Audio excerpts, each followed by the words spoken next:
Heading overseas now, the former US President George W. Bush says Americans need answers about Donald Trump's links with Russia. Mr. Bush was giving a rare public interview and also used it to distance himself from President Trump's attacks on the media. The fellow Republican said an independent media is indispensable to democracy, as Anne Barker reports. As US President, George W. Bush didn't have the best relationship with the media. Like other leaders, he accused the press of showing bias against him, while the media in turn criticised him for shirking questions by holding fewer press conferences than any other modern president.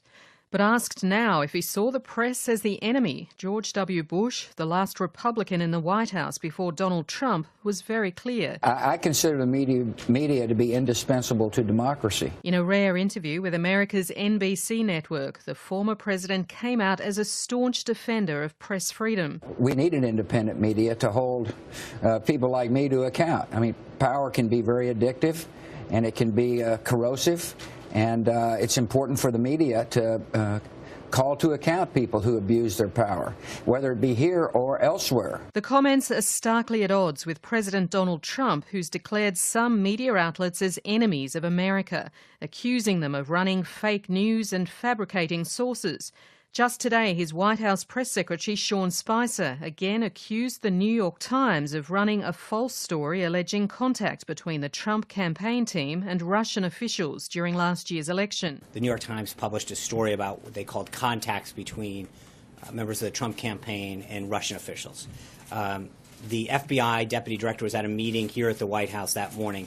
After the meeting concluded, he asked the chief of staff to stand back a second. He wanted to tell him that the report in the New York Times was, quote, BS.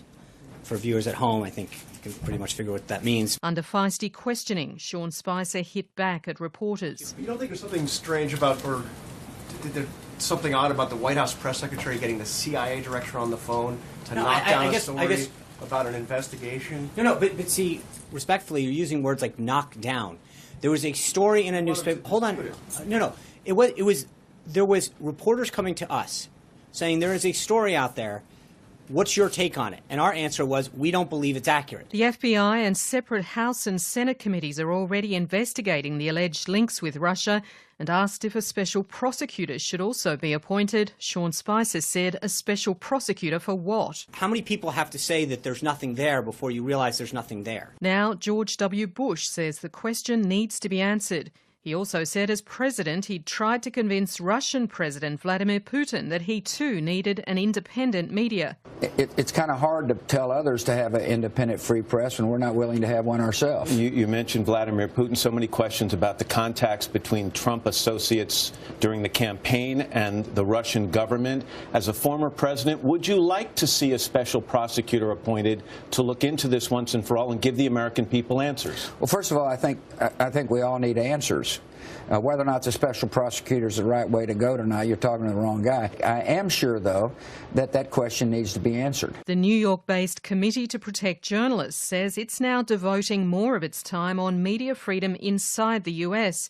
Its executive director, Joel Simon, last week said Donald Trump's attacks on the media mark a dangerous moment. There's a strategy, and it's been employed by many repressive leaders around the world, in which you declare war on the media. You say the media is the opposition, and that actually becomes a self-fulfilling prophecy because the media and journalists feel so threatened, they start acting more like the opposition, and then that opens the door for governments to introduce restrictions, and that has significant consequences. George W. Bush reportedly refused to vote for Donald Trump at the election, but in a tiny concession, he's acknowledged the difficulties of the job as president and recognised Donald Trump has only been in the job for 1 month.